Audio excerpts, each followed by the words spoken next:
It was the year 2154 when the Zorptons first made contact. Their spaceships appeared suddenly in the sky one morning, huge silver discs that cast shadows over entire cities as they hovered overhead. The Zorptons themselves were diminutive, green-skinned humanoids with oversized craniums, bulging black eyes, and slender, childlike bodies. They spoke to us kindly, in gently buzzing voices, assuring us they came in peace. Humanity was skeptical at first, but eager to believe them, and the Zorptons seemed sincere. They shared their advanced technology freely, bestowing powerful new tools upon us that transformed medicine, architecture, space travel. They taught us universal principles of physics and showed us shortcuts through the cosmos we'd never imagined. It was a new golden age for humankind. But after a year or so, their gifts started having unintended effects. The new power sources they gave us began overloading and exploding, leveling entire city blocks. Their medical treatments cured diseases, yes, but also started turning people's skin bright blue as an unwanted side effect. And their space-bending shortcuts through the galaxy started ripping unexpected tears in the fabric of spacetime, leading to incidents like the catastrophic teleportation mishap that caused the entire country of Canada to switch places with a distant, uninhabited ice planet overnight. It soon became clear that the seemingly benevolent Zorptons hadn't fully understood the effects their technology would have on our civilization, or perhaps they'd known, but gave it to us anyway as part of some unfathomable test or experiment beyond our comprehension.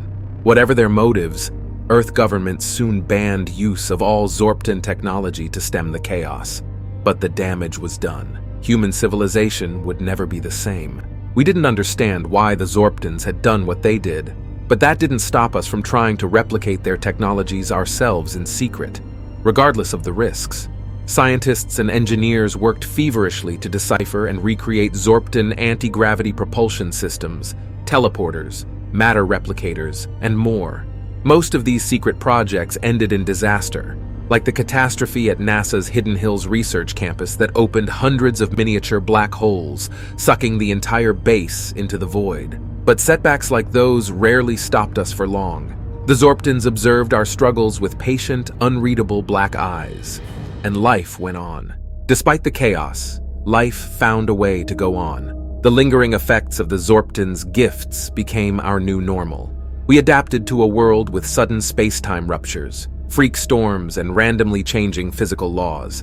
Global governments created a new agency called the Department of Reality Consistency to monitor and contain breaches in nature's stability. Whenever the force of gravity flipped or swaths of landscape randomly switched places, teams of DRC agents would scramble to quarantine and stabilize the area through an ever-evolving array of brute force technologies. Massive, floating airship bases were constructed to serve as mobile command centers for these stabilization efforts. It became a common sight to see the great shadow of an airship passing overhead whenever an alert sounded about another space-time rupture or matter inversion zone forming nearby. Life on the surface went on around these incidents, with the populace trusting in the DRC's vigilance. But the work was never-ending. For every breach stabilized, two more would appear, and the technology needed was barely understood, even by its creators. The interrupting tremors from a failed graviton polarity experiment nearly destabilized the entire African tectonic plate, plunging Earth into months of devastating quakes and tsunamis. We eventually turned to the only source of answers, the Zorptons themselves, but they remained stubbornly cryptic, watching in silence from their hovering silver ships as humanity scrambled to contain the unexpected side effects of Zorpton progress.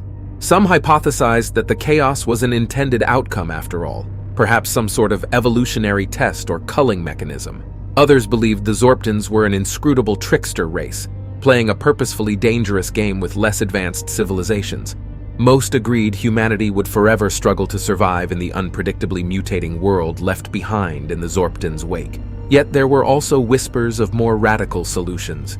Rumors circulated of a shadowy project worked on in secret to develop humanity's first repeating wormhole generator, a theoretical means to open controlled portals through space and time.